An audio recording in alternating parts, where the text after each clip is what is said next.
Hello everyone, welcome back.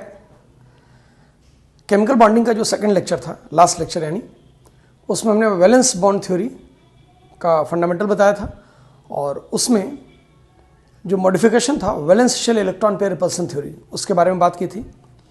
Valence shell electron pair repulsion theory के basis पर molecular structures, geometry, ये हम देख रहे थे और ज्योमेट्री और शेप टर्म हमने यूज़ किया था। तो वहाँ पर मॉलिक्यूलर ज्योमेट्री और शेप को एक्सप्लेन करने के लिए हमने स्टेरिक नंबर, ज्योमेट्री और शेप तीन टर्म्स यूज़ किए थे, तीनों का मतलब बताया था। और स्टेरिक नंबर 2 से शुरू करके स्टेरिक नंबर 5 तक के सारे केसेस हमने कवर किए थे। अब स्टेरिक नंबर 6 ऑनवर्ड हम यहाँ पर डिस्कस करेंगे और उसके बाद जो कुछ भी हमने पढ़ा ज्योमेट्री और शेप में, हम उसको समराइज करेंगे। तो सबसे पहले स्टेरिक नंबर 6। स्टेरिक नंबर 6 का मतलब क्या है कि सेंट्रल एटम से जितने एटम जुड़े हुए हैं और जो नंबर ऑफ लोन पेयर है, टोटल का सम जो आ रहा है वो 6 आ रहा है। इससे ज्योमेट्री फिक्स होती है किसी भी गिवन स्टेरिक नंबर के लिए और इस ज्योमेट्री को बोलते हैं स्क्वायर बाई पिरामिडल। इसी का एक दूसरा नाम होता है ऑक्टाहेड्रल। ऑक्टाहेड्रल का मतलब होता है सिमेट्रिकली सराउंडेड बाई 6। एक टर्म आपने 4 स्टेरिक नंबर में सुना था, टेट्राहेड्रल, उसका मतलब होता है सिमेट्रिकली सराउंडेड बाई 4। तो वो 4 से सराउंडेड, ये 6 से सराउंडेड। कई स्टूडेंट कभी ऑक्ट टर्म की वजह से कंफ्यूज हो जाते हैं। ऑक्टाहेड्रल का मतलब 8 से घिरा हुआ स्ट्रक्चर समझते हैं। ऑक्टेन ऑर्गेनिक केमिस्ट्री जब पढ़ते हैं तो 8 कार्बन को रिप्रेजेंट करता है। ऑक्ट का मतलब 8 होता है, लेकिन ऑक्टाहेड्रल का मतलब सिमेट्रिकली सराउंडेड बाई 6 होता है। इस बात को ध्यान रखिएगा। अगर लोन पेयर इसमें 0 ले लें तो ए सेंट्रल एटम है तो पेरिफेरल एटम 6 हो जाएंगे, क्योंकि लोन पेयर कोई है ही नहीं। तो स्टेरिक नंबर सारा पेरिफेरल एटम्स की वजह से है। जब लोन पेयर 0 रहता है तो जो ज्योमेट्री है वही शेप आ जाता है। तो इस शेप को भी हम ऑक्टाहेड्रल कह रहे हैं। आप चाहें तो स्क्वायर बाई पिरामिडल कह सकते हैं। इसका अगर हम एग्जाम्पल देखें तो इसके एग्जाम्पल में आता है SF6। सल्फर 16th ग्रुप का मेंबर है, ऑक्सीजन फैमिली का। वैलेंस शेल में 6 इलेक्ट्रॉन होते हैं और इसने 6 बॉन्ड फ्लोरीन के साथ बनाया। हर फ्लोरीन एक बॉन्ड बनाएगा, तो सल्फर के सारे इलेक्ट्रॉन बॉन्ड में चल गए तो लोन पेयर कुछ भी नहीं बचा। लोन पेयर कोई भी नहीं है और स्टेरिक नंबर 6 है। तो अगर हम इसका स्ट्रक्चर यहाँ पर ड्रॉ करें, A 1 2 3 4 5 6 1 2 3 4 5 एंड 6, 4 बी और 1 ए एक ही प्लेन पर है, तो ये स्क्वायर प्लेन बन गया। अब स्क्वायर प्लेन पे जो बी कॉर्नर्स पे हैं उनको अगर ऊपर वाले बी से मिलाएंगे तो एक पिरामिड ऊपर बनेगा, नीचे वाले से मिलाएंगे तो एक पिरामिड नीचे की तरफ बनेगा। ये बात समझ में आ रही है? एक पिरामिड नीचे और एक पिरामिड ऊपर बन जाएगा। तो इसलिए इसको बोलते हैं square bipyramid. Steric number 5 में जो बात शुरू हुई थी वैसा ही बात यहां पर भी है कि जो एक प्लेन पर हैं 4, उनको इक्वेटोरियल बोला जाता है। और कितने हैं? 4 इक्वेटोरियल। और जो ऊपर और नीचे हैं एक एक्सिस पर, उनको एक्सियल बोला जाता है। 2 एक्सियल हैं। अब अगर हम इक्वेटोरियल के बीच का एंगल देखेंगे तो ये एंगल आएगा 90 डिग्री। ऐसे 4 एंगल होंगे। और अगर हम एक्सियल और इक्वेटोरियल के बीच का एंगल देखेंगे तो ये एंगल भी 90 डिग्री आएगा, लेकिन ऐसे 4 एंगल ऊपर रहेंगे और नीचे वाले भी 4 एंगल बनाएंगे, तो इस तरीके से 8 एंगल्स रहेंगे। तो टोटल 90 डिग्री के यहाँ पर 12 एंगल्स हैं। और आप अगर एक्चुअल स्ट्रक्चर बनाएंगे तो यहाँ पर ए की जगह सल्फर आ जाएगा और सारे बी की जगह फ्लोरीन आ जाएगा। तो ये सिमेट्रिकल स्ट्रक्चर है, अनलाइक स्टेरिक नंबर 5 जो PCl5 आपने देखा था। तो जो ट्राइगोनल प्लेनर था वो 120 डिग्री एंगल पे इक्वेटोरियल थे और 90 डिग्री पे परपेंडिकुलर वाला था, यानी एक्सियल वाला इक्वेटोरियल वाले के साथ। तो ये तो पहला केस आ गया। अगर इसमें लोन पेयर एक रख दें तो देखिए सिमेट्रिकल है, लोन पेयर कहीं भी रखिए कोई फर्क नहीं पड़ता। तो फॉर्मूला हो जाएगा AB5, पेरिफेरल एटम 5 रहेंगे लेकिन एक लोन पेयर है। तो जो स्ट्रक्चर आएगा उसको बोलते हैं स्क्वायर पिरामिडल। पहले बाई पिरामिडल था, अब एक जगह पे लोन पेयर रख दिया तो स्क्वायर बच जाएगा और एक पिरामिड बच जाएगा। इसका एग्जांपल BrF5 है। अगर हम इसको अरेंज करें ए के साथ 1 2 3 4, 4 बी रहेंगे एक प्लेन पर, एक ऊपर बी रहेगा परपेंडिकुलर, तो ये स्क्वायर पिरामिडल स्ट्रक्चर बन गया। और नीचे लोन पेयर। लोन पेयर को शेप में नहीं देखा जाता, शेप में सिर्फ एटम्स या ग्रुप्स का अरेंजमेंट देखते हैं। अगर दूसरा रखें तो पहले लोन पेयर के जस्ट अपोजिट रखा जाता है। क्यों, ये एक्सप्लेन किया जाएगा। AB4L2 हो गया। अब ये बन जाएगा स्क्वायर प्लेनर। एक ए से चारों बी एक ही प्लेन पर अरेंज हो जाएंगे और ऊपर और नीचे क्या रहेगा, लोन पेयर। ये बात समझ में आ रही होगी। और इसका एग्जाम्पल जो आता है XCF4, इसमें 3 ही स्ट्रक्चर आते हैं, 3 ही शेप आते हैं अलग अलग लोन पेयर से। इसमें 3 लोन पेयर नहीं रख सकते। क्यों नहीं, ये आगे चल के समझाया जाएगा। तो फिलहाल जितने हमने शेप और ज्योमेट्री देखी, अगर हम उसको समराइज करें तो क्या क्या केसेस आते हैं एक बार देखते हैं। जो भी ज्योमेट्री और शेप हमने देखा अलग अलग स्टेरिक नंबर से, अगर हम उसको एक साथ समराइज करें तो ये सीरियल नंबर नहीं है, क्या है, स्टेरिक नंबर है। स्टेरिक नंबर 2 से शुरू होता है। क्यों, क्योंकि सेंट्रल एटम कोई एटम तभी रहेगा जब उसके पेरीफेरी में कम से कम 2 एटम रहे, यानी कम से कम 2 के साथ जुड़ा रहे, तभी वो बीच में आएगा। सेंट्रल का मतलब बीच वाला। तो 2 स्टेरिक नंबर पे जो ज्योमेट्री आती है वो लीनियर आती है और इसमें 0 लोन पेयर होता है। और इसका फार्मूला अगर आप देखेंगे तो AB2 रहेगा और स्ट्रक्चर भी लीनियर ही आएगा। अगर हम इसका एग्जांपल देखें तो हमने एक एग्जांपल बोला था BCl2। तो बॉन्ड एंगल यहां पर बता ही दिया था हमने। इसमें 90 डिग्री से बॉन्ड एंगल चेंज हो जाएगा, ठीक है, तो उसको बताने की जरूरत नहीं। लोन पेयर आने से बॉन्ड एंगल चेंज हो जाएगा, इसमें फर्क नहीं पड़ेगा क्योंकि लोन पेयर सिमेट्रिकल रखे गए हैं। तो बॉन्ड एंगल के और एलेबोरेटेड डिस्कशन हम हाइब्रिडाइजेशन के बाद करेंगे। फिलहाल ये लीनियर हो जाता है। अगर स्टेरिक नंबर 3 है तो ट्राइगोनल प्लेनर रहेगा ज्योमेट्री। इसमें लोन पेयर 0 भी हो सकता है और 1 भी हो सकता है। अगर 0 है तो फार्मूला AB3 है और 1 है तो फार्मूला होगा AB2L। B का नंबर 2 या उससे ज़्यादा ही रहना चाहिए, इसलिए यहाँ पर लोन पेयर नहीं रख सकते थे। इस केस में ये ट्राइगोनल प्लेनर आएगा। ये बताया गया था कि जो ज्योमेट्री वही शेप होगा अगर लोन पेयर 0 है तो। इस केस में शेप क्या आएगा, बेंट और वी शेप। इनके एग्जांपल्स अगर देखें तो इसमें हमने BCl3 लगवाया था, बोरॉन ट्राइक्लोराइड, और इसके एग्जांपल में SnCl2।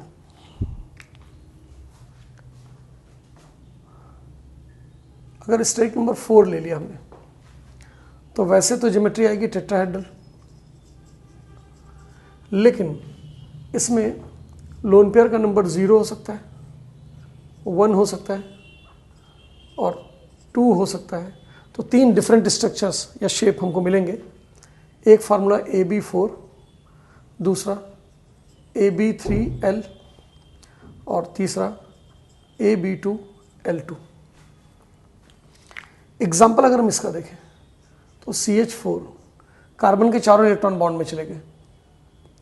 यहाँ पर कार्बन फैमिली का ही मेंबर टिन होता है, SN, स्टेनम इसको बोलते हैं, टिन कॉमनली बोला जाता है।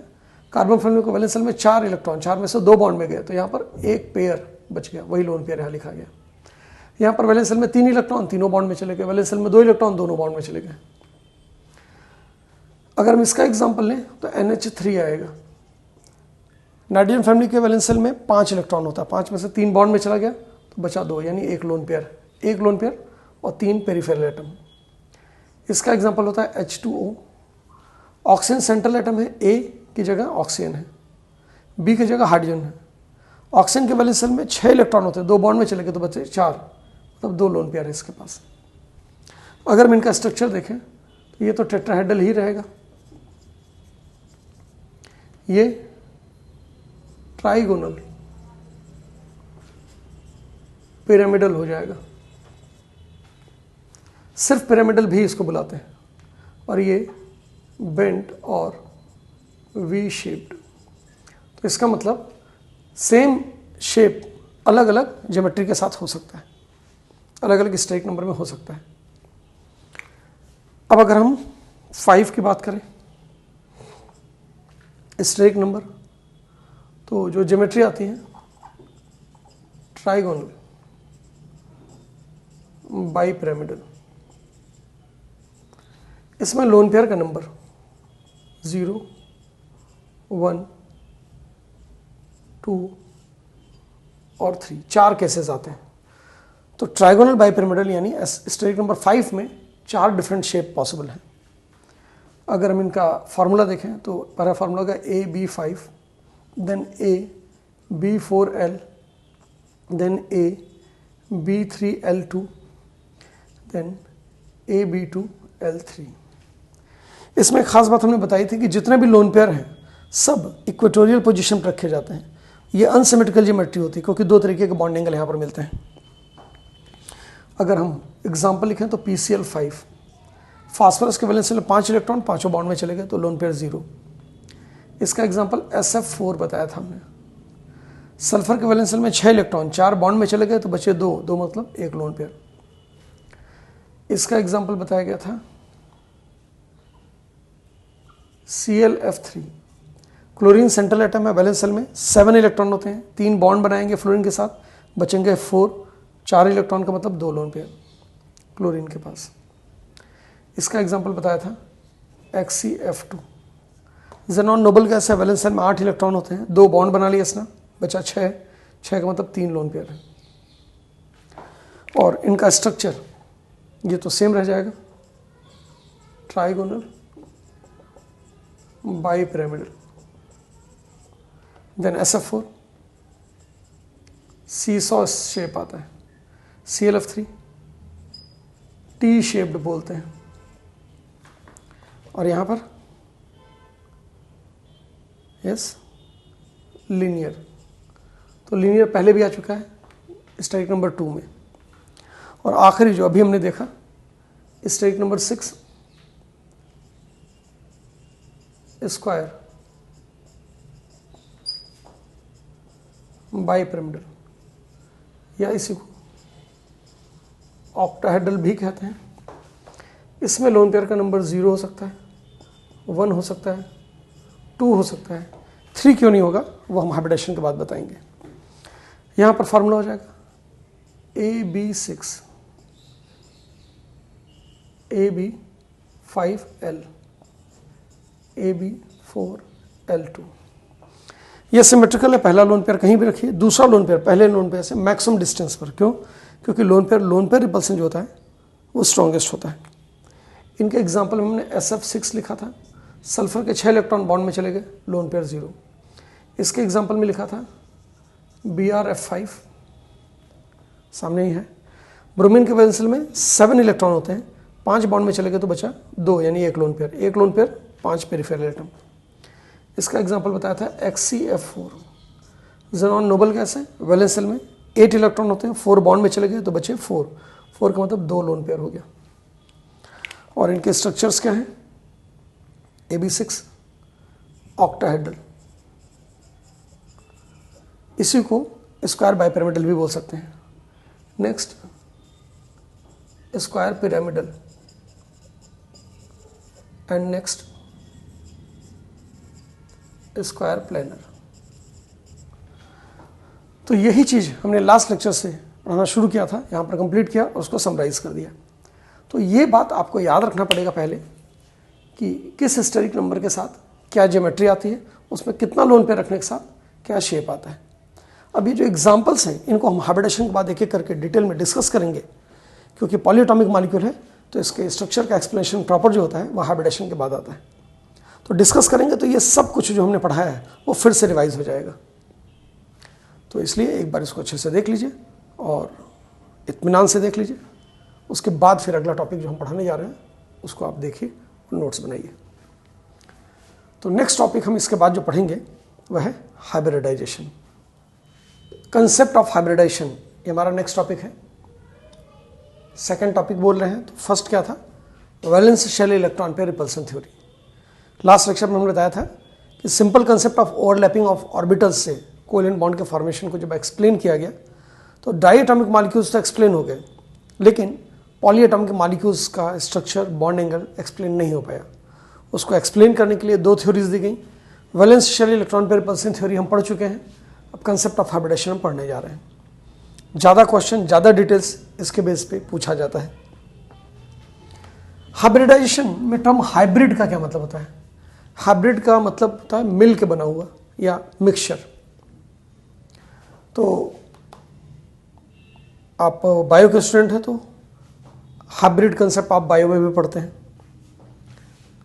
हाइब्रिडाइजेशन मिल के बना हुआ, तो किन चीज़ों से मिल के बना हुआ? देखिए, ये कंसेप्ट लाइनस पॉलिंग का दिया हुआ है। इनका ये कहना था कि जो पॉली एटॉमिक मॉलिक्यूल्स हैं उनमें जो सेंट्रल एटम होते हैं, सेंट्रल एटम के वैलेंस शेल के एटॉमिक ऑर्बिटल डायरेक्ट ओवरलैपिंग में पार्टिसिपेट नहीं करते हैं। फिर से, पॉली एटॉमिक मॉलिक्यूल यानी दो से ज़्यादा एटम्स के मॉलिक्यूल, उसमें जो सेंट्रल एटम है, इसका मतलब जो दो या दो से ज़्यादा एटम के साथ बॉन्ड बनाने वाला एटम होगा, उसके वैलेंस शेल के एटॉमिक ऑर्बिटल डायरेक्ट ओवरलैपिंग में पार्टिसिपेट नहीं करते हैं। तो क्या करते हैं? हाइब्रिडाइजेशन करते हैं। हाइब्रिडाइजेशन में क्या करते हैं? वैलेंस शेल के एटॉमिक ऑर्बिटल सेंट्रल एटम के मिक्सिंग और रीडिस्ट्रीब्यूशन ऑफ एनर्जी करते हैं। मिक्सिंग और रीडिस्ट्रीब्यूशन ऑफ एनर्जी, और जितने एटॉमिक ऑर्बिटल्स मिलते हैं उतने ही नए ऑर्बिटल्स बनाते हैं। नए ऑर्बिटल्स जो बन रहे हैं उनको बोलते हैं हाइब्रिड एटॉमिक ऑर्बिटल। तो इस प्रोसेस में हुआ क्या?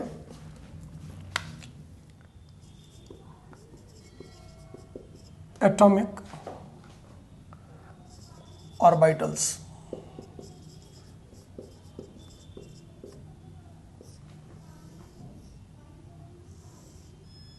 किसके? Of central atom. इनकी जो एनर्जी होती है वो नियरली इक्वल होनी चाहिए।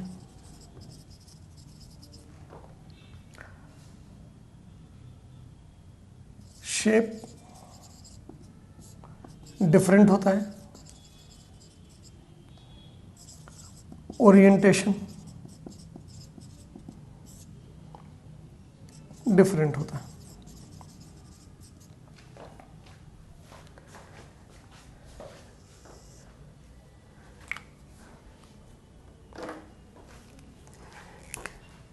सेंट्रल एटम के एटॉमिक ऑर्बिटल्स जो होते हैं जिनकी एनर्जी नियरली इक्वल हो, ये वैलेंस शेल के एटॉमिक ऑर्बिटल्स होते हैं, उनमें मिक्सिंग एंड रीडिस्ट्रीब्यूशन होता है। किस चीज का? एनर्जी का। और इससे बनेगा क्या? Hybrid atomic orbitals.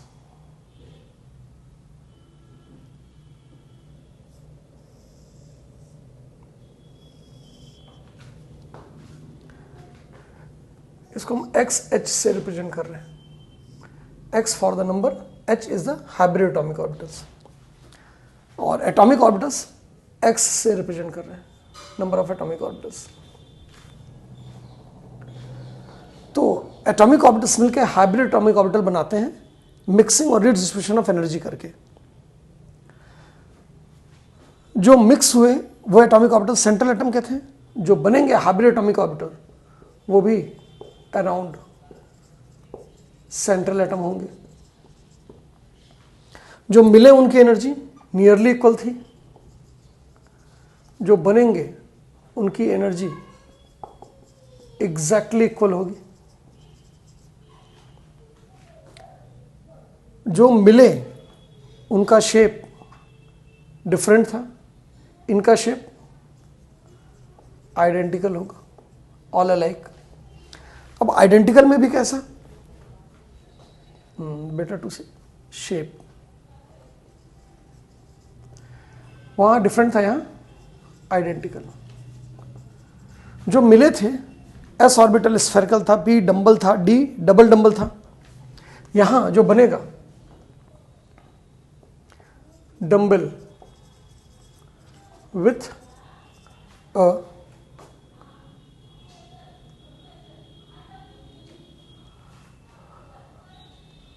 main which is pronounced lobe and a residual which is smaller lobe। P orbital में हमने बताया था डंबल शेप होता है, दो लोब्स होते हैं बराबर साइज के, दो अलग अलग डायरेक्शन में। इसमें ऐसा नहीं होता है, इसमें एक बड़ा लोब होता है और एक छोटा लोब होता है। जो बड़ा लोब होता है इसको बोलते हैं मेन लोब। तो हाइब्रिड एटॉमिक ऑर्बिटल जब बॉन्ड बनाएगा तो मेन लोब से ओवरलैपिंग करेगा और इसको बोलते हैं रेजिडुअल लोब। केमिकल बॉन्डिंग में रेजिडुअल लोब का ज़्यादा यूज़ नहीं करते हैं हम, लेकिन जब ऑर्गेनिक केमिस्ट्री में रिएक्शन मैकेनिज्म पढ़ते हैं तो वहाँ पर कुछ मैकेनिज्म का एक्सप्लेन करने के लिए रेजिडुअल लोब यूज़ किया जाता है। और ओरिएंटेशन डिफरेंट, वो भी थे, ये भी डिफरेंट है। ये डिफरेंट थे यूजिंग कार्टेशियन कोऑर्डिनेट्स, यानी जब हम एक्स वाई जेड यूज करके, एक्स वाई जेड एक्सिस को यूज करके ओरिएंटेशन बताते हैं तो कार्टेशियन कोऑर्डिनेट से P X P Y P Z D के ओरिएंटेशन की बात की थी हमने पीरियोडिक टेबल में। ये भी डिफरेंट है, लेकिन ये कार्टेशियन कोऑर्डिनेट से नहीं दिखाए जाते हैं। कैसे दिखाए जाते हैं? At maximum possible angular distance from each other in 3D around central atom. Central atom के अराउंड ही रहेंगे, लेकिन 3D में एक दूसरे से मैक्सिमम पॉसिबल एंगुलर डिस्टेंस पे चले जाएंगे। क्यों? क्योंकि ऑर्बिटल में इलेक्ट्रॉन होता है, इलेक्ट्रॉन एक दूसरे को रिपेल करते हैं, इस रिपल्सन की वजह से मैक्सिमम पॉसिबल एंगुलर डिस्टेंस पे चले जाते हैं। तो ये हाइब्रिडाइजेशन है। अगर हम हाइब्रिडाइजेशन को डिफाइन करें तो hybridization is the mixing and redistribution of energy. What is it? Mixing and redistribution of energy of atomic orbitals of central atom which have nearly equal energy, different shape and orientation, to give exactly same number of hybrid atomic orbital. Exactly same number of what? Hybrid atomic orbitals around central atom having exactly equal energy, identical shape and symmetrical orientation around central atom. तो ये definition बड़ा लग रहा होगा, लेकिन अगर आप concept के बेसिस पे देखें तो hybridization mixing and redistribution of energy है। एटॉमिक ऑर्बिटल्स का मिक्सिंग रिडिस्ट्रीब्यूशन होकर हाइब्रिड एटॉमिक ऑर्बिटल बन जाते हैं। एटॉमिक ऑर्बिटल्स का क्राइटेरिया बता दिया गया, हाइब्रिड एटॉमिक ऑर्बिटल्स जो बने उनका क्राइटेरिया बता दिया। और एक बात हमने यहाँ पर बोला, giving exactly same number of hybrid atomic orbital. तो ध्यान रखिएगा, here XH number of hybrid atomic orbital is equal to X number of atomic orbitals participated। तो जितने मिलेंगे उतने ही बनेंगे, और मिक्सिंग सिंगल की तो होती नहीं, तो कम से कम 2 एटॉमिक ऑर्बिटल्स मिलेंगे। तो एटॉमिक ऑर्बिटल्स की जो मिक्सिंग होती है उससे जो हाइब्रिड एटॉमिक ऑर्बिटल बनते हैं 2, 3, 4, 5 ये बनते हैं। और इसी को हमने स्टेरिक नंबर भी पढ़ा था, SN। ठीक है, तो स्टेरिक नंबर का जो कंसेप्ट था, अब यहां पर हाइब्रिड एटॉमिक ऑर्बिटल ले लेगा। कुछ खास बात ध्यान रखिएगा,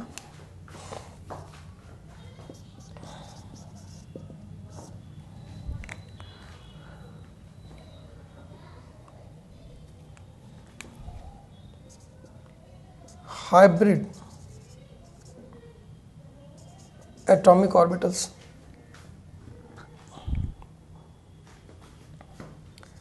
either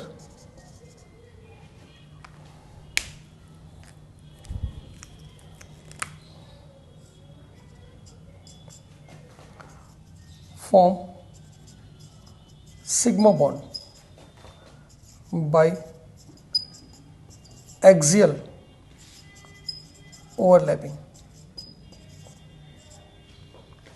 जब ओवरलैपिंग करेंगे तो ये हाइब्रिड एटॉमिक ऑर्बिटल से भी कर सकते हैं, अनहाइब्रिड एटॉमिक ऑर्बिटल से भी कर सकते हैं, और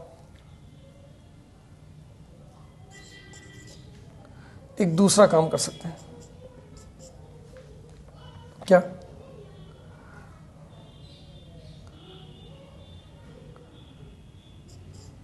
doesn't undergo overlapping. इसका मतलब बॉन्ड नहीं बनाएंगे. and contain lone pair. तो हाइब्रिड एटॉमिक ऑर्बिटल या तो ओवरलैपिंग करके सिग्मा बॉन्ड बनाएगा, पाई नहीं बनाता क्योंकि एक्सियल ओवरलैपिंग करता है, और या ये लोन पेयर रखेगा. तो दो में से एक ही काम करते हैं. दूसरा, हाइब्रिड एटॉमिक ऑर्बिटल्स डजंट, क्या करते हैं? दो में से एक काम करते हैं. हो सकता है कई हाइब्रिड एटॉमिक ऑर्बिटल बने तो कुछ ने सिग्मा बॉन्ड बना लिया और कुछ ने लोन पेयर रख दिया. सारे hybrid atomic orbital lone pair रखे, ऐसा हो ही नहीं सकता. तो फिर जुड़ेगा किससे? तो कम से कम दो तो hybrid atomic orbital sigma bond बनाते ही बनाते हैं. क्यों कम से कम दो? क्योंकि दो से जुड़ेगा तब जाके ये सेंट्रल एटम रहेगा. तो ये कहानी धीरे धीरे और क्लियर होगी, अभी एग्जांपल्स के साथ बताएंगे. तो ओवरलैपिंग करने वाले हाइब्रिड एटॉमिक ऑर्बिटल्स कम से कम दो होते हैं. उसके सिवाय वाले ओवरलैपिंग करके सिग्मा बॉन्ड बना भी सकते हैं या लोन पेयर रख सकते हैं. लेकिन क्या काम ये नहीं करेंगे? डजंट को यहाँ हटा दें, अदरवाइज छूट जाता है कंसेप्ट में.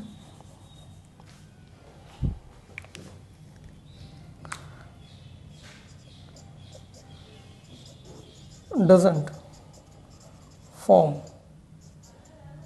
Pi bond. ये पाई बॉन्ड नहीं बनाते, यानी लेटरल ओवरलैपिंग नहीं करते हैं. Doesn't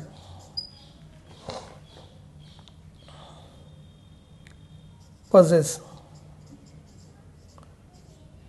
odd electron. Odd electron को अनपेयर्ड अनशेयर्ड इलेक्ट्रॉन इनके पास नहीं होता है. और तीसरा काम जो ये नहीं करते हैं वो डजंट रिमेन एम्प्टी. ये काम ये नहीं करते हैं. लेकिन इन तीनों के कुछ कुछ एक्सेप्शन हैं. क्या? Accept in few reaction intermediates. Organic chemistry में जब रिएक्शन इंटरमीडिएट्स पढ़ते हैं तो आप ऐसे भी रिएक्शन इंटरमीडिएट्स पाएंगे जिसमें हाइब्रिड एटॉमिक ऑर्बिटल ने पाई बॉन्ड बनाया है. इन जनरल मॉलिक्यूल में नहीं पाएंगे, लेकिन इंटरमीडिएट्स में पाएंगे. हमने यहाँ पर बोला इसमें ऑड इलेक्ट्रॉन नहीं होता है, लेकिन कुछ एग्जांपल ऐसे मिलेंगे जिसमें ऑड इलेक्ट्रॉन भी रहेगा. हमने बोला ये वैकेंट नहीं रहते हैं, एम्प्टी मतलब वैकेंट नहीं रहते हैं. आपको ऐसे भी एग्जांपल मिलेंगे जहाँ पर ये वैकेंट है. तो अब ये तो इंटरमीडिएट के एग्जांपल्स हैं. सवाल है क्या केमिकल बॉन्डिंग चैप्टर में हमको पढ़ना है? तो देखिए, जब आप क्वेश्चन सॉल्व करेंगे डिफरेंट बुक से, इंस्टीट्यूट्स के मटेरियल सॉल्व करेंगे, हमारे स्टडी पैकेज सॉल्व करेंगे, तो वहाँ पर जो ऑर्गेनिक वाले कुछ एक्सेप्शंस हैं वो भी एग्जाम्पल के रूप में दिया है, क्योंकि है तो हाइब्रिडाइजेशन ही. हाइब्रिडाइजेशन चैप्टर में आपको नहीं मिलेगा ये कहीं भी किसी भी किताब में, लेकिन एग्जाम्पल वो एप्लीकेशन के रूप में है. तो इसलिए हम यहाँ पर करवा दे रहे हैं ताकि ये काम यहीं हो जाए. अगर दोबारा आएगा तो हम उसको याद रखेंगे. तो कौन से एक्सेप्शंस हैं वो ध्यान रखिएगा. Doesn't form pi bond except in benzene.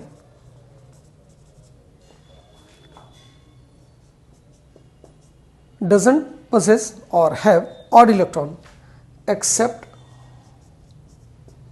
in NO2. इसमें नाइट्रोजन पे ऑड इलेक्ट्रॉन है और वो हाइब्रिड ऑर्बिटल में है। CF3 इसमें कार्बन पे ऑड इलेक्ट्रॉन है और वो हाइब्रिड ऑर्बिटल में है। ध्यान रखिएगा, इस ऑड इलेक्ट्रॉन का मतलब था अनपेयर्ड अनशेयर्ड इलेक्ट्रॉन, यानी सिंगल इलेक्ट्रॉन जो वैलेंस शेल का होता है उसको बोलते हैं, जो किसी से शेयरिंग में पार्टिसिपेट नहीं किया उसको ऑड इलेक्ट्रॉन बोलते हैं। अगर यहीं पे F की जगह H लगा देंगे तो ये ऑड इलेक्ट्रॉन हाइब्रिड ऑर्बिटल में नहीं रहेगा, लेकिन जब F लगता है, फ्लोरीन रहता है, तो ये हाइब्रिड ऑर्बिटल में है। इसकी डिटेल बाद में पढ़ाई जाएगी। और एक ये देखिए साइक्लिक ऑर्गेनिक कंपाउंड को रिप्रेजेंट करने का एक तरीका आप जानते होंगे, बॉन्ड लाइन डायग्राम। इसमें कार्बन और कार्बन से जुड़े हुए आइटम को नहीं रिप्रेजेंट किया जाता है। अगर हम इसी में एक और ऐसा ब्रांच डेवलप करते हैं, इसको बोलते हैं बाईसाइक्लो कंपाउंड। और बाईसाइक्लो कंपाउंड में ये जो पॉइंट है जहाँ से 3 ब्रांचेस शुरू हो रहे हैं, एक राइट में गया, एक लेफ्ट में गया और एक नीचे, तो इन पोजीशंस को, 2 पोजीशन ऐसे हैं, इनको बोलते हैं ब्रिजहेड पोजीशन। तो जब ब्रिजहेड पोजीशन पे ऑड इलेक्ट्रॉन आएगा तो ये हाइब्रिड एटॉमिक ऑर्बिटल में रहेगा। तो 3 केसेस हैं, NO2, CF3 और बाईसाइक्लो कंपाउंड में ब्रिजहेड पोजीशन पे ऑड इलेक्ट्रॉन। ये हाइब्रिड एटॉमिक ऑर्बिटल में होते हैं और ये सब इंटरमीडिएट है, लेकिन बाकी किसी केस में हाइब्रिड एटॉमिक ऑर्बिटल में ऑड इलेक्ट्रॉन नहीं होता है। बेंजाइन क्या होता है? आपने बेंजीन पढ़ा होगा। बेंजीन में अल्टरनेट डबल बॉन्ड होते हैं, जहां डबल बॉन्ड है वहां एक पाई बॉन्ड है, तो इसका मतलब 3 पाई बॉन्ड है अल्टरनेट पोजीशन पे। डबल बॉन्ड के लिए ENE टर्म यूज करते हैं, इन, और ट्रिपल बॉन्ड के लिए YNE यूज करते हैं। बेंजीन में एक डबल बॉन्ड की जगह अगर ट्रिपल बॉन्ड बना दिया तो ये बेंजाइन हो गया। अब डबल बॉन्ड में हमने बताया था एक सिग्मा और एक पाई होता है। पाई बॉन्ड कैसे बनता है? लैटरल ओवरलैपिंग से। और बताया गया कि hybrid atomic orbital doesn't form pi bond, means lateral overlapping नहीं करते हैं। लेकिन यहाँ पर कितने पाई बॉन्ड हो गए? 3 पाई बॉन्ड तो बेंजीन में ही होते हैं और एक ट्रिपल बॉन्ड बनने से एक पाई बॉन्ड और आ गया, तो 4 पाई बॉन्ड है यहाँ पर। यहाँ पर जो चौथा पाई बॉन्ड बना है, जो एक्स्ट्रा बनाया है हमने, वो हाइब्रिड एटॉमिक ऑर्बिटल के जरिए बना है। कैसे बना है? हाइब्रिड एटॉमिक ऑर्बिटल के जरिए। तो बेंजाइन में जो पाई बॉन्ड बनता है वो हाइब्रिड एटॉमिक ऑर्बिटल के जरिए बनता है, बाकी कहीं कोई एग्जांपल नहीं मिलेगा। और ये मॉलिक्यूल नहीं है, ये इंटरमीडिएट है। ऐसे ही तीसरा जो एग्जांपल है उसमें carbocation like CH2 double bond CH plus. Plus का मतलब इलेक्ट्रॉन लॉस कर दिया, तो इलेक्ट्रॉन लॉस किया तो ऑर्बिटल वैकेंट हो गया। अब जो वैकेंट ऑर्बिटल है वो हाइब्रिड एटॉमिक ऑर्बिटल है यहाँ पर। तो कई केसेस हम देखते हैं, तो इन केसेस को छोड़ के in general hybrid atomic orbital या तो सिग्मा बॉन्ड बनाते हैं या तो लोन पेयर रखते हैं। Hybrid atomic orbital pi bond नहीं बनाते हैं, ऑड इलेक्ट्रॉन नहीं बनाते हैं और एम्प्टी नहीं होते हैं। तो हम अभी इस चैप्टर में सबसे पहले जो क्वेश्चन सॉल्व करेंगे, मान के चलेंगे कि हाइब्रिड एटॉमिक ऑर्बिटल ने सिर्फ 2 काम किया है। क्या? सिग्मा बॉन्ड बनाया है या लोन पेयर रखा है। तो अगर हम इस बात को मान लें तो हम कह सकते हैं क्या कि XH इज इक्वल टू, यानी स्टेरिक नंबर जो होगा, number of sigma bonds plus lone pair around central atom. Central atom के अराउंड जो सिग्मा बॉन्ड और लोन पेयर का नंबर है वही हाइब्रिड एटॉमिक ऑर्बिटल का नंबर रहेगा, वही कितने एटॉमिक ऑर्बिटल पार्टिसिपेट किया उसका भी नंबर देगा, और वही स्टेरिक नंबर भी है जिससे हमको ज्योमेट्री पता चलती है। तो ये हाइब्रिडेशन का कंसेप्ट नोट कर लीजिए। फिर इसको अप्लाई करके दिखाते हैं कि हाइब्रिडेशन एक्चुअली होता कैसे है। पहले एक एग्जांपल से हम कंसेप्ट ऑफ हाइब्रिडेशन समझने की कोशिश करते हैं, फिर डिफरेंट टाइप्स ऑफ हाइब्रिडेशन और उसके एप्लीकेशन की बात की जाएगी। अभी जो हमने बताया था उसके अकॉर्डिंग जो number of hybrid atomic orbital है वही स्टेरिक नंबर है यहाँ पर, और वो नंबर ऑफ एटॉमिक ऑर्बिटल्स के बराबर होगा। जितने पार्टिसिपेट करेंगे उतने ही हाइब्रिड एटॉमिक ऑर्बिटल बनेंगे। और ये या तो सिग्मा बॉन्ड बनाते हैं या तो लोन पेयर रखते हैं। तो ये number of sigma bonds plus lone pair around central atom के बराबर होंगे। जितने पार्टिसिपेट किए उतने ही बने, यानी जितने बने उतने पार्टिसिपेट किए। अब अगर हम एग्जांपल एक सिंपल सा ले लेते हैं,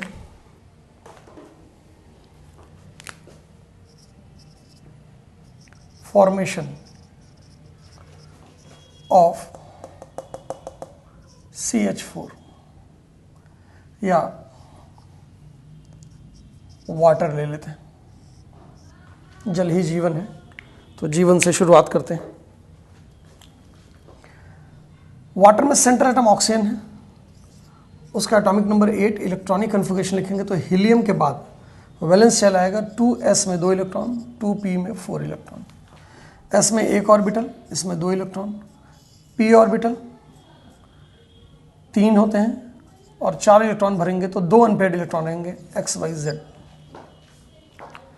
सिंपल वैलेंस बॉन्ड थ्योरी क्या कहता है कि वैलेंस शेल के एटॉमिक ऑर्बिटल जिनके पास अनपेयर्ड इलेक्ट्रॉन होते हैं वो ओवरलैपिंग में पार्टिसिपेट करेंगे। अगर हम ऑक्सीजन के 2 p ऑर्बिटल, हाइड्रोजन के s ऑर्बिटल, हाइड्रोजन का इलेक्ट्रॉनिक कन्फिगरेशन 1s1 होता है, उनसे ओवरलैप करा दें तो 2 सिग्मा बॉन्ड तो बन जाएगा। लेकिन y और z एक्सिस एक दूसरे से परपेंडिकुलर होता है, यानी जो 2 बॉन्ड बनेंगे वो 90 डिग्री एंगल पे बनेंगे। 90 डिग्री पे एंगल बनेंगे तो वाटर में बॉन्ड एंगल 90 डिग्री आना चाहिए, जबकि प्रैक्टिकली वाटर में बॉन्ड एंगल कितना आता है 104.5 डिग्री। ये बात हमने बताया था, valence electron pair repulsion theory में भी बताया था।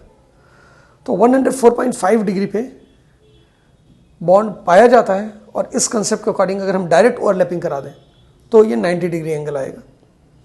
तो हाइब्रिडेशन का कंसेप्ट क्या कहता है कि ऑक्सीजन क्योंकि सेंट्रल एटम है यहाँ पर, तो इसके वैलेंस शेल के एटॉमिक ऑर्बिटल डायरेक्ट ओवरलैपिंग में पार्टिसिपेट नहीं करेंगे, पहले ये हाइब्रिडाइजेशन करेंगे। This process is called hybridisation.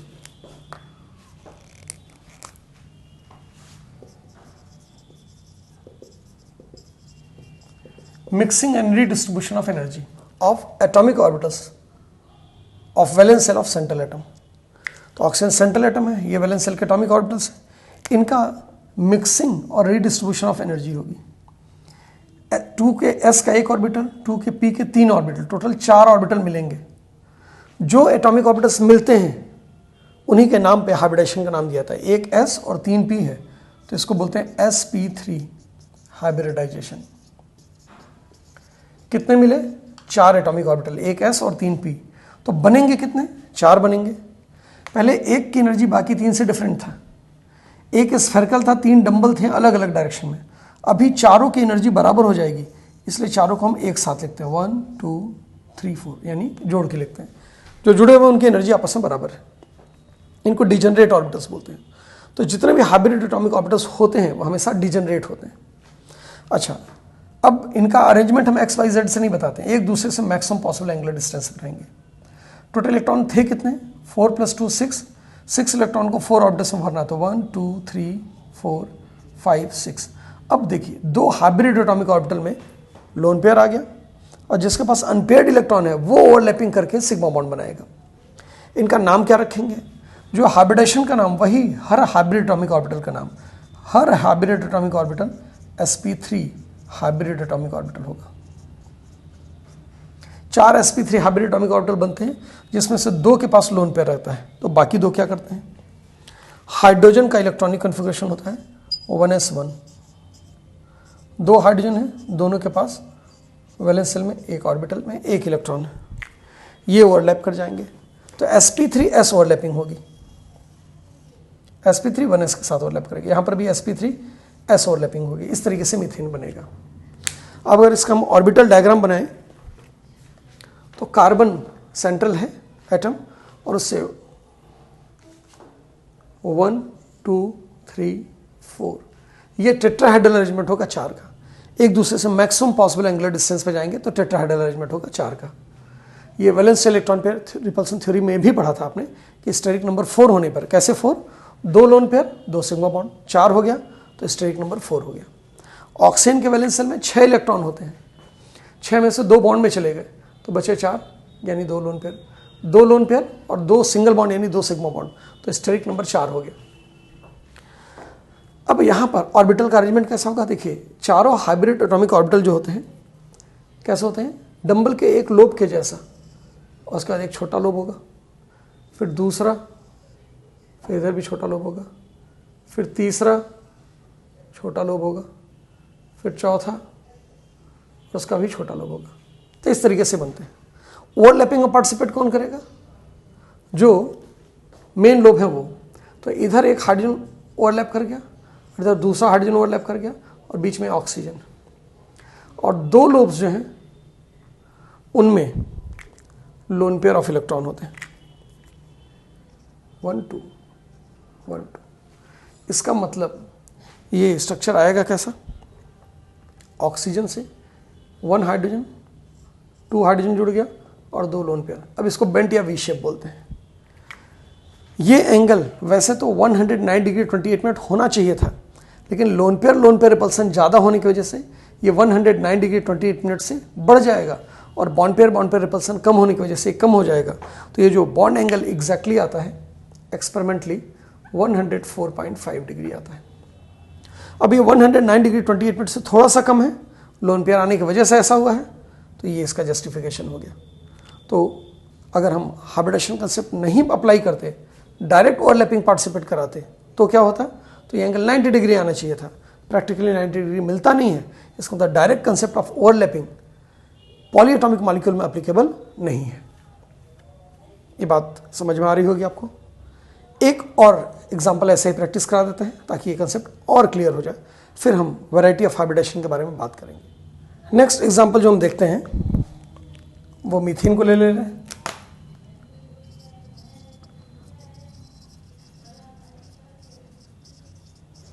ये कॉमन एग्जांपल्स हैं, इसलिए हम इसको पिकअप कर रहे हैं।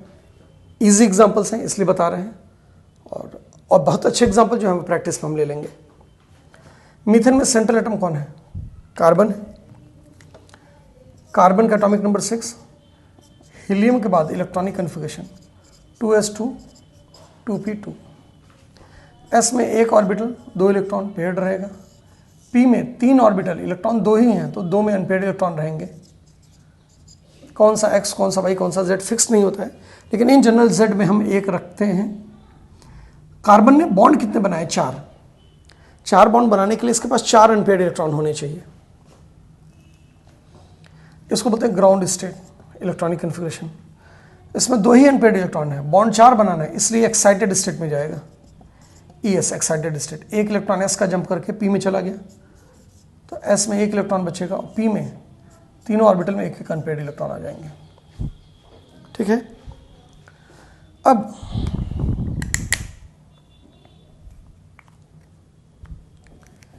ये जो ऑर्बिटल्स हैं ये आपस में मिक्सिंग और रिडिस्ट्रीब्यूशन ऑफ एनर्जी करेंगे। 4 ऑर्बिटल हैं, एक S और 3 P, तो हाइब्रिडेशन हो गया sp3। कितने ऑर्बिटल्स बनेंगे? 4 बनेंगे, 1 2 3 एंड 4। चारों का नाम sp3 ईच।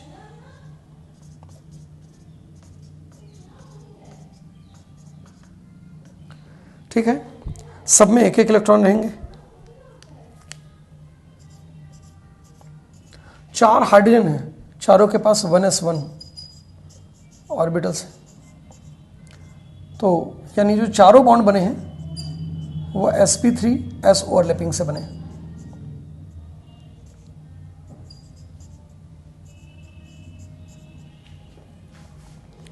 तो अगर हम ये ओवरलैपिंग करा दें तो sp3s ओवरलैपिंग, s में भी 1s, sp3s sp3s sp3s, और हाइब्रिड एटॉमिक ऑर्बिटल ओवरलैपिंग करता है तो सिग्मा बॉन्ड बनाता है। इसका मतलब 4 सिग्मा बॉन्ड बनेंगे। इसका अगर हम ऑर्बिटल डायग्राम बनाएं तो देखिए कार्बन सेंट्रल एटम होगा, 1 2 3 and 4। Hybrid atomic orbital 1 2 3 3 and 4। इनका एक रेजिडुअल लोब भी होता है, 2 हमने देखा है, 2 पीछे छिप गया है। ये मेन लोब है। इन मेन लोब में सब हाइड्रोजन के साथ ओवरलैप करते जाएंगे। अब याद कीजिए, स्टेरिक नंबर 4 में जो बॉन्ड एंगल आता है वो कितना आता है? 109 डिग्री 28 मिनट। और इस तरीके के 6 एंगल यहाँ पर होंगे 4 बॉन्ड्स में। इसका मतलब बीच में क्या है, कार्बन 1 2 3 एंड 4, हाइड्रोजन इसके साथ जुड़े हैं with each angle 109 degree 28 minute, which is also called tetrahedral bond angle. तो ये वाटर और मीथेन में जैसे हमने देखा हाइब्रिडेशन, इसी तरीके से जब भी पॉलीएटॉमिक मॉलिक्यूल होगा तो सेंट्रल एटम के वैलेंस शेल के एटॉमिक ऑर्बिटल ओवरलैपिंग में डायरेक्ट पार्टिसिपेट नहीं करते हैं, मिक्सिंग और रिडिस्ट्रीब्यूशन करते हैं। मीथेन का एग्जांपल लेने का एक और पर्पज़ है, एक बात एनसीईआरटी में मेंशन्ड है, कहीं पर पढ़ेंगे तो आपको मिलेगा। हमने क्या किया है कि ये ग्राउंड स्टेट में पहले एक्साइटेशन कराया इलेक्ट्रॉन का और फिर हाइब्रिडेशन कराया। ये ज़रूरी नहीं है आप डायरेक्ट हाइब्रिडेशन करा सकते हैं, ठीक है। ग्राउंड स्टेट में जब आप हाइब्रिडेशन कराएंगे sp3, यानी पार्टिसिपेशन जब हाइब्रिडेशन में हुआ तो जिसमें पेयर्ड इलेक्ट्रॉन थे वो भी पार्टिसिपेट कर रहा है, अनपेयर्ड इलेक्ट्रॉन थे वो भी पार्टिसिपेट कर रहा है, और वैकेंट ऑर्बिटल भी पार्टिसिपेट करा सकते हैं। हाइब्रिडेशन में पार्टिसिपेट करेगा तो 4 ऑर्बिटल बनेगा, चारों की एनर्जी बराबर। अब जब 4 इलेक्ट्रॉन भरेंगे तो एक एक इलेक्ट्रॉन सब में भरेंगे, क्योंकि ये डिजेनरेट ऑर्बिटल्स हैं। तो इसका मतलब हाइब्रिडेशन जो है वो ग्राउंड स्टेट में एटॉमिक ऑर्बिटल्स का डायरेक्ट किया जा सकता है, या उसको एक्साइट करके फिर किया जा सकता है एक्साइटेड स्टेट में, और फाइनल रिजल्ट दोनों केस में सेम आएगा। एक्चुअली हाइब्रिडेशन प्रैक्टिकली कुछ होता है कि नहीं होता है ये पता नहीं है, ये थ्योरी है एक जिससे हम मॉलिक्यूलर स्ट्रक्चर को एक्सप्लेन करते हैं।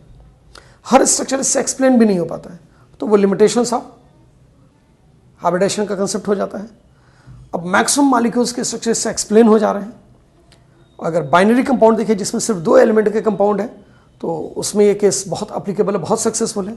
तो इसलिए ऐसा नहीं है कि हाइब्रिडेशन फेल करता है, हाइब्रिडेशन की लिमिटेशन से हर जगह अप्लीकेबल नहीं, जहाँ अप्लीकेबल है वहाँ ये सारी इन्फॉर्मेशन देता है। मीथेन का एक स्ट्रक्चर, वाटर का स्ट्रक्चर, अमोनिया का स्ट्रक्चर, ये सब एग्जैक्ट ये बता रहा है क्यों वो अमोनिया में एंगल कम हो गया, वाटर में एंगल बॉन्ड एंगल और कम हो गया, मीथेन का बॉन्ड एंगल उनसे ज़्यादा क्यों है, ये सारी बातें एक्सप्लेन कर ले रहा है। तो ये एक हाइपोथेसिस है जिसके बेसिस पर हम एक्सप्लेन करते हैं। प्रैक्टिकली कार्बन और हाइड्रोजन जब एक दूसरे से रिएक्ट करेंगे तो कार्बन के हाइब्रिड एटॉमिक ऑर्बिटल बनेंगे कि नहीं बनेंगे ऐसा कुछ देखा नहीं गया है, लेकिन मीथेन स्ट्रक्चर में ऐसा एंगल पाया जाता है, ऐसा स्ट्रक्चर पाया जाता है, इसके बेसिस पे ये कहा जाता है कि दिस इज हैपनिंग। तो अब हम डिफरेंट टाइप्स ऑफ हाइब्रिडेशन की बात करें और हाइब्रिड एटॉमिक ऑर्बिटल कितने बनेंगे, उनका अरेंजमेंट कैसा होगा, यानी स्टेट नंबर के बेसिस पर अरेंजमेंट जो हमने पहले देखा था, अब हम एक्चुअल मॉलिक्यूल को लेके ये एग्जांपल्स डिस्कस करेंगे। तो सबसे पहले हम पढ़ेंगे types of hybridization and the atomic orbitals involved in them. अगर हमको स्टेरिक नंबर पता हो तो हम टाइप ऑफ हाइब्रिडेशन बता सकते हैं। तो हम जो टेबल बनाएंगे सबसे पहले स्टेरिक नंबर, जिसको हम XH से रिप्रेजेंट कर रहे हैं, number of hybrid atomic orbitals. इससे हमको पता चल जाएगा hybridisation.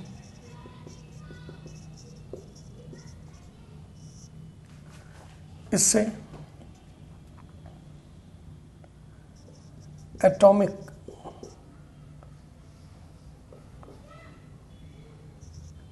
Orbitals involved and geometry, जिसको रेगुलर ज्योमेट्री बोलते हैं, वो पता चल जाएगा। देखिए अगर स्टेरिक नंबर 2 है तो हाइब्रिडेशन sp होगा, एक s और एक p।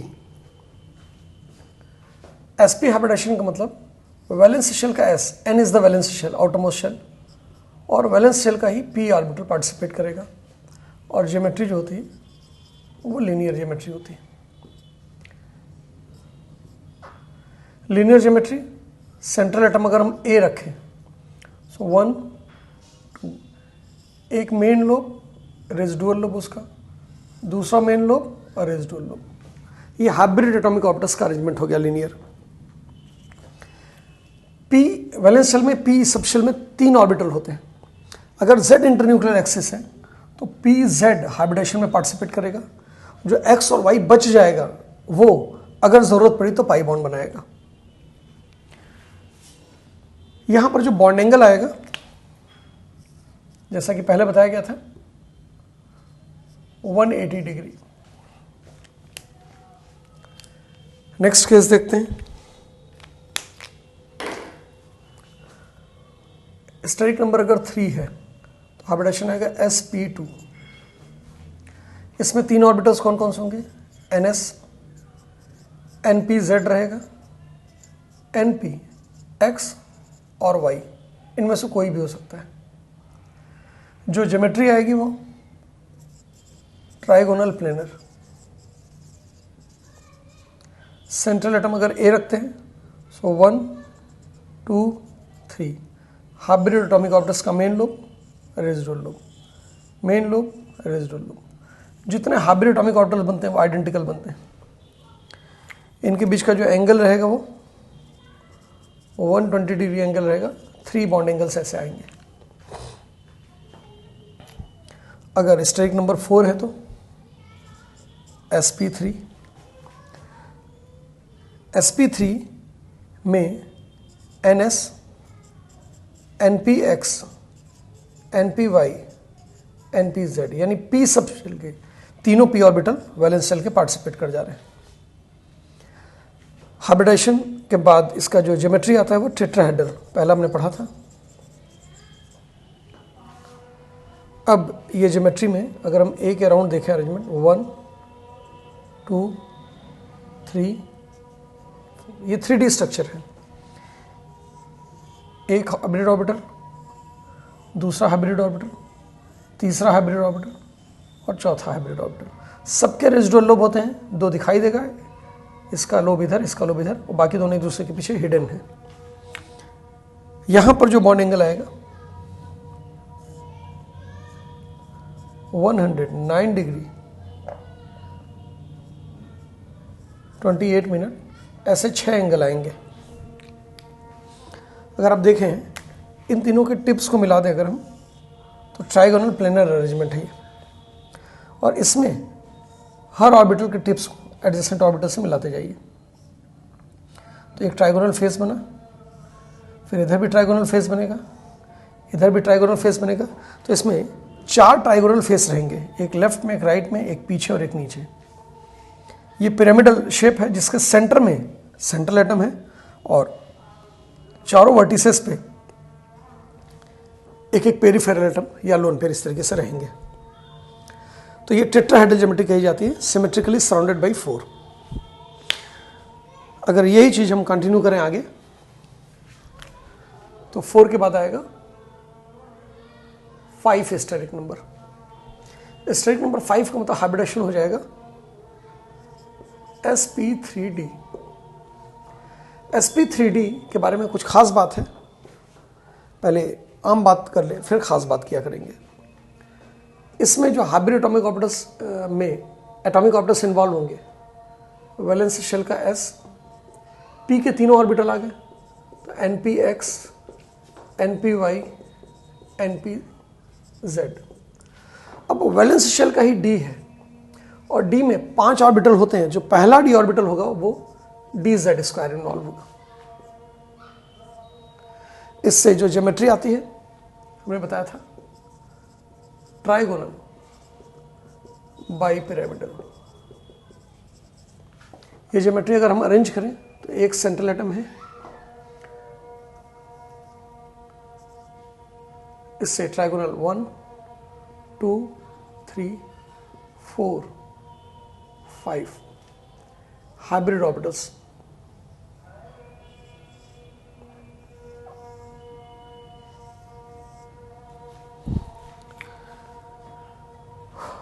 खास बात हम बोल रहे थे इसके बारे में,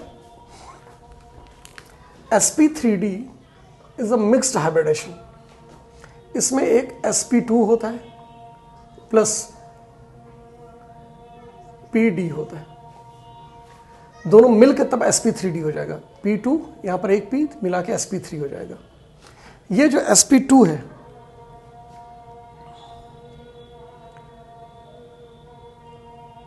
ये gives 3 पार्टिसिपेट करें, एक s और 2 p। 3 equatorial orbital. और ये जो PD है, इट गिव्स 2 एक्सियल ऑर्बिटल। तो ये इक्वेटोरियल है, ये एक प्लेन पर 3 ऑर्बिटल्स हैं। तो जो ट्राइगोनल बनता है वो sp2 से रिलेटेड है।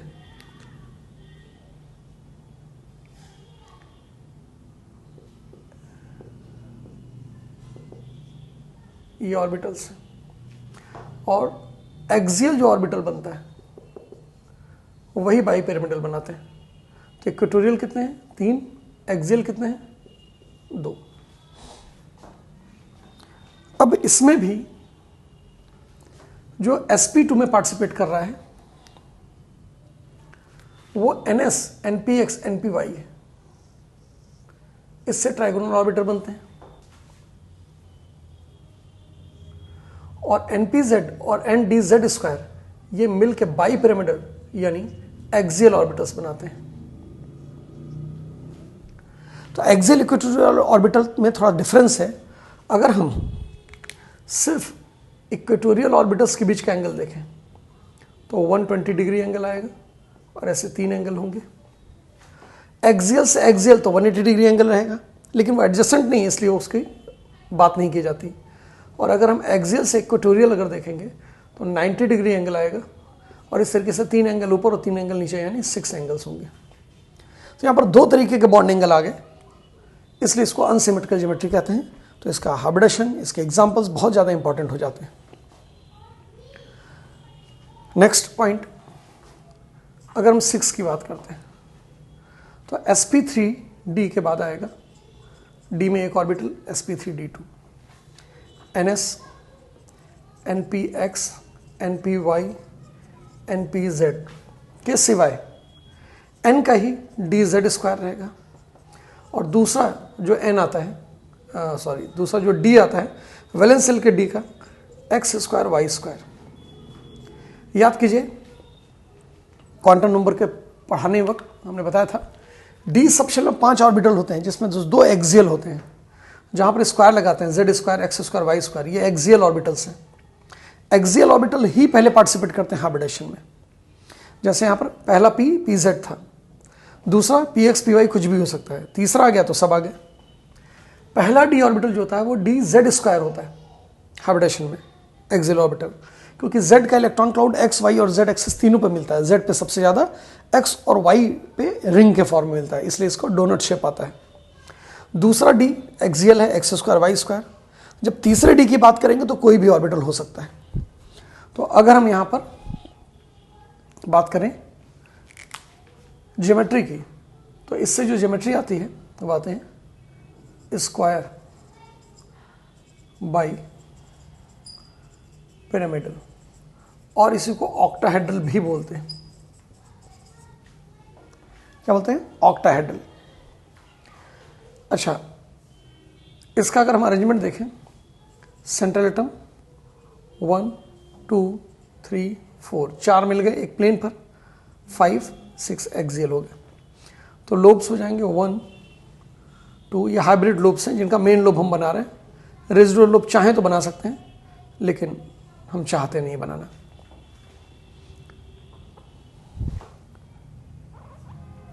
अब अगर हम इनको अरेंज करें तो 4 जो इक्वेटोरियल वाले हैं उनको मिला के एक प्लेन बनेगा, और ये इक्वेटोरियल ऑर्बिटल्स हो जाएंगे 4। और इनके बीच का एंगल अगर देखेंगे तो 90 डिग्री एंगल आएगा, ये भी 4 रहेगा। एक्सियल ऑर्बिटल्स ये 2 रहते हैं।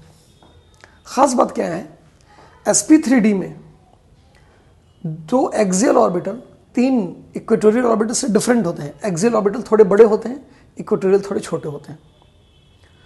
लेकिन यहां पर एक्सियल इक्वेटोरियल सब एक जैसे हैं। आप किसी भी 2 अपोजिट ऑर्बिटल को मिला के एक्सियल बोल सकते हैं। जैसे आप इस लाइन को एक्सियल मानिए तो बाकी चारों इक्वेटोरियल हो जाएगा। आप इस लाइन को एक्सियल मानिए तो बाकी चारों इक्वेटोरियल हो जाएगा।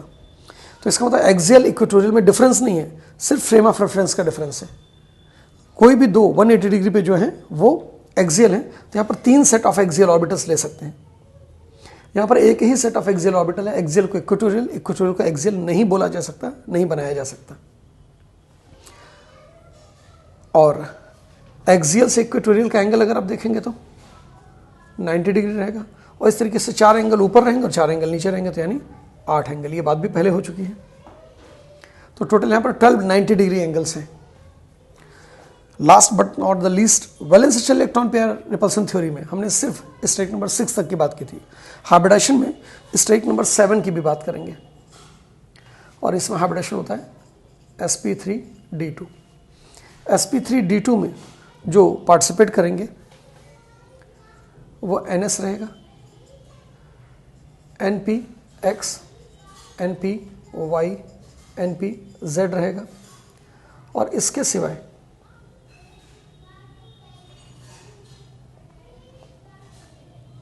nd z स्क्वायर तो है ही, nd x square y square है, प्लस nd का एक और ऑर्बिटल है, ये x y y z z x तीनों में से कोई भी ऑर्बिटल ले सकते हैं। यानी जो तीसरा d ऑर्बिटल होता है वो कोई भी ऑर्बिटल हो सकता है।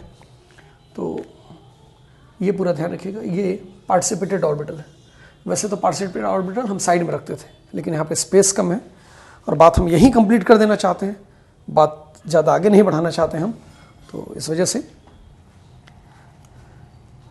स्ट्रक्चर यहाँ पर क्या आएगा, पेंटागोनल बाइपिरामिडल। अब ये देखिए इस पार्ट में तीनों में बाइपिरामिडल टर्म आ रहा है। 4 से ज़्यादा स्टेरिक नंबर होने पर जो भी स्टेरिक नंबर रहेगा, जो भी ऑर्बिटल्स बनेंगे, जो भी पार्टिसिपेट करेंगे, उससे से बनने वाले 2 ऑर्बिटल जो होते हैं वो 180 डिग्री पे चले जाते हैं। 2 180 डिग्री पे चले गए तो जो बच गए वो सब एक प्लेन पर आ जाते हैं। तो इसमें से 2 निकालेंगे तो 3 एक प्लेन पर आएगा, तो ट्राइगोनल बाइपिरामिडल बनेगा।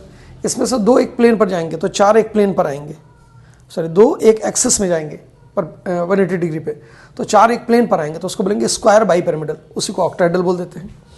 इसमें से 2 अगर 180 डिग्री पर गए तो बचे 5 एक प्लेन पर आएंगे, तो उसको बोलेंगे पेंटागोनल बाइपिरामिडल। तो ये एक दूसरे से मिलते जुलते स्ट्रक्चर्स हैं। सेंट्रल एटम अगर ए है तो इससे 1 2 3 4 5, और एक्सियल वाला जो रहेगा वो यहाँ पर भी sp3d की तरह थोड़ा सा बड़ा रहेगा। क्यों? क्योंकि देखिए एक्सियल इक्वेटोरियल एक जैसा तो होना नहीं है, एंगल डिफरेंट आएंगे।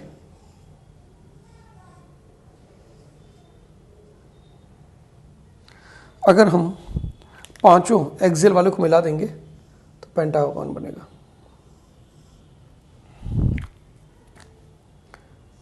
1 2 3 4 5 और बाइपिरामिडल हो जाएगा। यहाँ पर जो इक्वेटोरियल है कितने ऑर्बिटल्स हैं? 5। एक्सियल ऑर्बिटल्स कितने हैं? 2। एक्सियल हमेशा 2 रहते हैं, उन्हीं को बाइपिरामिडल बोला जाता है।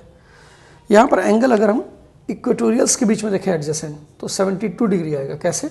टोटल एक सर्किल होता है 360 डिग्री का, 5 पार्ट में डिवाइड कर दिया। और अगर हम एक्सियल से इक्वेटोरियल के एंगल देखेंगे तो 90 डिग्री आएगा।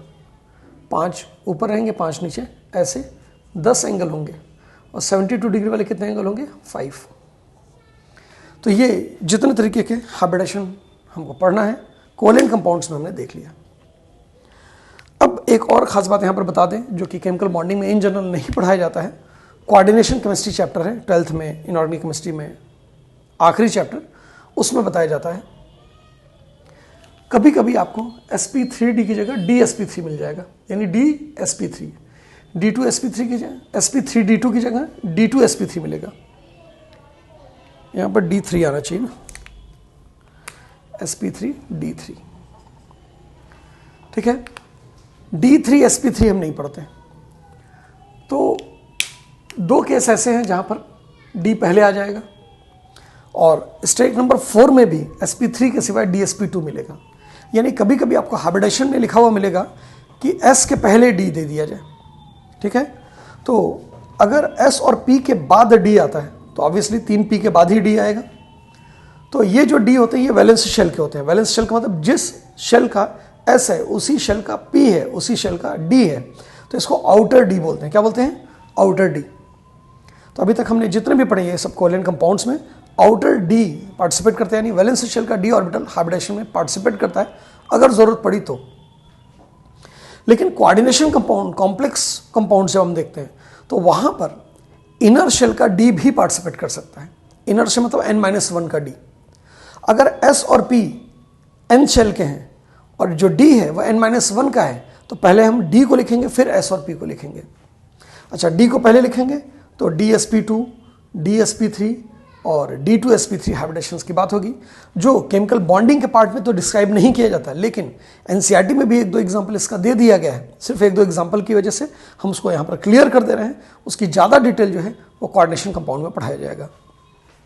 अब ये जो concept participation of inner D orbital in hybridization हम डिस्कस करने जा रहे हैं। जैसा कि हमने बताया, ये वैसे तो टॉपिक कोऑर्डिनेशन कंपाउंड का है, लेकिन एक आध एग्जाम्पल एक कंपाउंड का यहाँ पर दे दिया गया है एनसीईआरटी में केमिकल बॉन्डिंग चैप्टर में, इसलिए उसको थोड़ा सा यहाँ पर एक्सप्लेन कर दे रहे हैं ताकि क्वेश्चंस करते वक्त आपको कोई प्रॉब्लम न फील हो। तो देखिए, ये कंसेप्ट तभी आता है जब स्टेरिक नंबर 4, 5 या 6 हो। क्या हो? स्टेरिक नंबर 4, 5 या 6। तो स्टेरिक नंबर 4 में क्या होगा?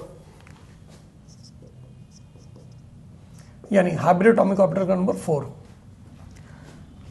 तो हाइब्रिडाइजेशन को क्या बोलेंगे?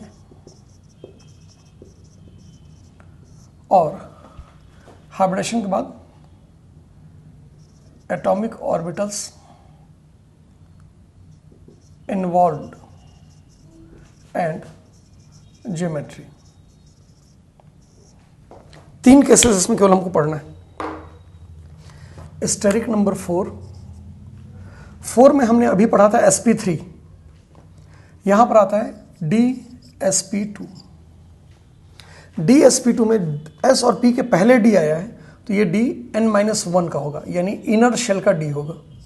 और इनर शेल का जब d पार्टिसिपेट करता है तो इस केस में, हमेशा तो नहीं लेकिन सिर्फ इस केस में स्पेशल x² y² पार्टिसिपेट करता है।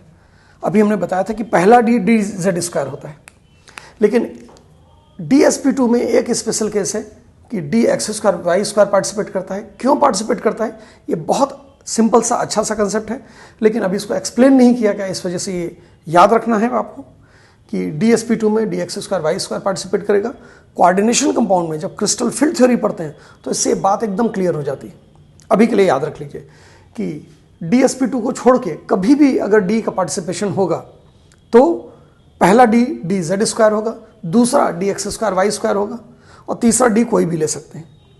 लेकिन अगर dsp2 हाइब्रिडेशन है तो इसमें एक ही d है, इसका मतलब पहला d है और वो dx² y² होता है, वो भी इनर d होता है। अब ns रहेगा, इसके सिवाय npx npy dx² y² px py, ये हो गया एटॉमिक ऑर्बिटल पार्टिसिपेटेड।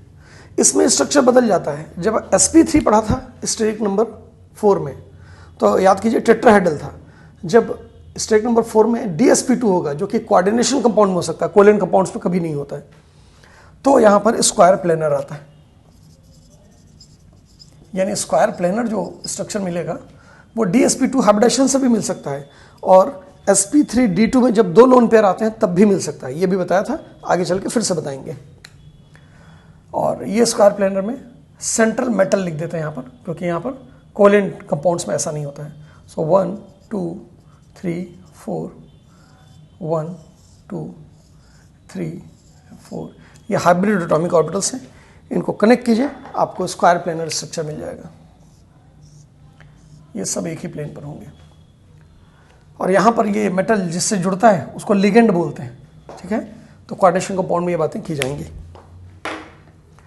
अब अगर 5 लिया तो जैसा वो है ठीक वैसा यहाँ पर रहेगा, बस d पहले रख देना है, तो हो जाएगा dsp3।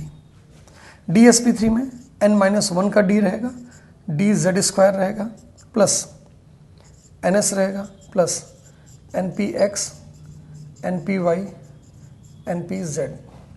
यहाँ पर देखिए pz नहीं है क्योंकि d में भी z नहीं है, वहाँ पर पी जेड है इसलिए डी जेड स्क्वायर है। ये भी याद करने का एक तरीका हो गया। ज्योमेट्री में कोई फर्क नहीं पड़ेगा, DSP3 और SP3D में ज्योमेट्री सेम रहती है, जबकि DSP2 और SP3 में ज्योमेट्री बदल जाता है। इसमें ज्योमेट्री क्या आएगा? ट्राइगोनल, बाई पिरामिडल, तो हम अलग से स्ट्रक्चर नहीं बना रहे हैं। ठीक वैसा ही केस इसका भी रहता है। अनसिमेट्रिकल हाइब्रिडेशन, दो तरीके के बॉन्ड एंगल्स मिलेंगे।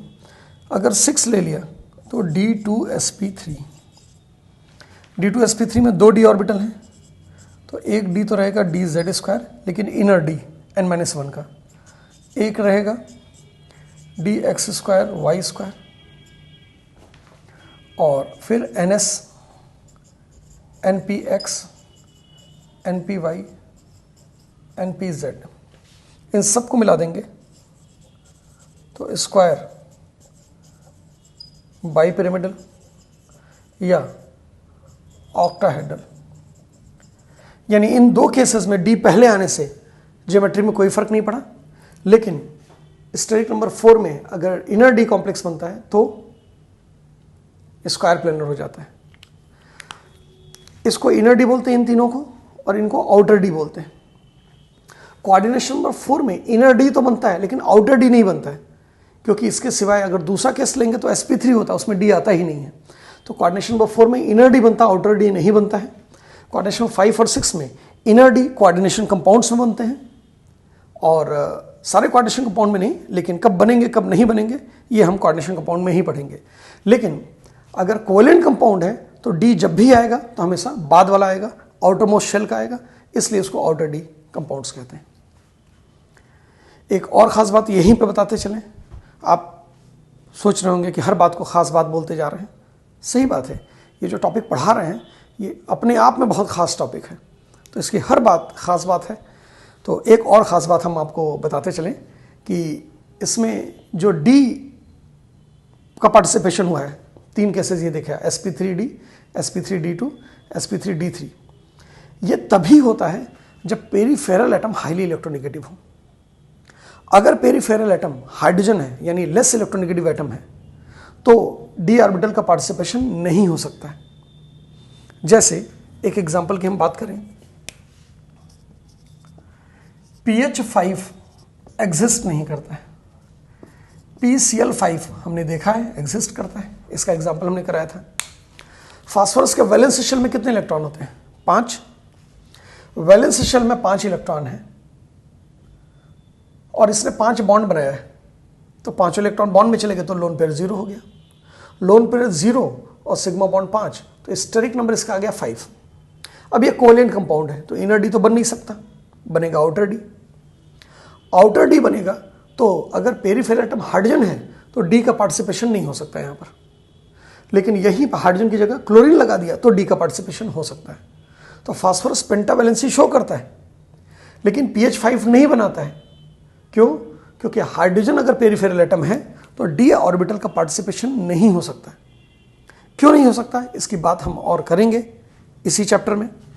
इसी तरीके से आपने एग्जाम्पल देखा था SF6, सल्फर वैलेंस शेल में 6 इलेक्ट्रॉन, लोन पेयर 0 हो जाएगा क्योंकि 6 बॉन्ड बना रहा है। स्टेरिक नंबर 6 में कोवेलेंट कंपाउंड है तो D2sp3 तो बन नहीं सकता, तो क्या बनेगा? sp3d2। लेकिन अगर यहीं पे फ्लोरीन की जगह आप 6 हाइड्रोजन लगाना चाहें तो ये एग्जिस्ट नहीं करता है, ये एग्जिस्ट करता है। तो डी ऑर्बिटल का पार्टिसिपेशन कोवेलेंट कंपाउंड्स में तभी होता है जब पेरीफेरल एटम हाईली इलेक्ट्रोनेगेटिव हो। अदरवाइज इनर डी का इन्वॉल्वमेंट जो होगा वो कोऑर्डिनेशन कंपाउंड्स में पॉसिबल है, कोवेलेंट कंपाउंड्स में नहीं हो सकता। तो कौन कौन से हाइब्रिडाइजेशन में कौन कौन से एटॉमिक ऑर्बिटल्स इन्वॉल्व है, ये भी अपने आप में एक इंपॉर्टेंट क्वेश्चन है। उसके साथ साथ हमने ज्योमेट्री को एक बार फिर से रिवाइज कर लिया। अब हम मॉलिक्यूलर स्ट्रक्चर्स देखेंगे हाइब्रिडाइजेशन को यूज करके नेक्स्ट लेक्चर में।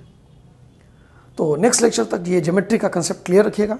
स्टेरिक नंबर से कौन कौन सा हाइब्रिडेशन आता है, किस हाइब्रिडेशन में कौन सी ज्योमेट्री होती है, कम से कम इतना बात एक जगह समराइज कर लीजिएगा। जैसे हमने valence shell electron pair repulsion theory के बाद एक समरी आपको बताई थी, स्टेरिक नंबर, वहाँ हाइब्रिडेशन का टर्म नहीं यूज़ किया था, सिर्फ स्टेरिक नंबर से सिर्फ ज्योमेट्री कर लिया था। तो अब स्टेरिक नंबर, ज्योमेट्री और हाइब्रिडाइजेशन, इन तीनों का एक चार्ट बना लीजिएगा 2 से लेकर 7 तक। कितने केस हैं? 6 ही केस हैं, तो 6 केस फटाफट बना लीजिएगा, ठीक है। एक हम भी आपको बना के दिखा दे रहे हैं, लेकिन आप अपने से बनाएंगे तो ज़्यादा बेहतर रहेगा। तो नेक्स्ट लेक्चर पे हम मॉलिक्यूलर स्ट्रक्चर डिस्कस करेंगे। अभी जो स्ट्रक्चर डिस्कस करने जा रहे हैं यहाँ से लेके पूरी केमिस्ट्री में जो भी मॉलिक्यूल का स्ट्रक्चर पढ़ेंगे वो इसी के बेसिस पर हम पढ़ेंगे, एक्सेप्ट फॉर कोऑर्डिनेशन कंपाउंड्स।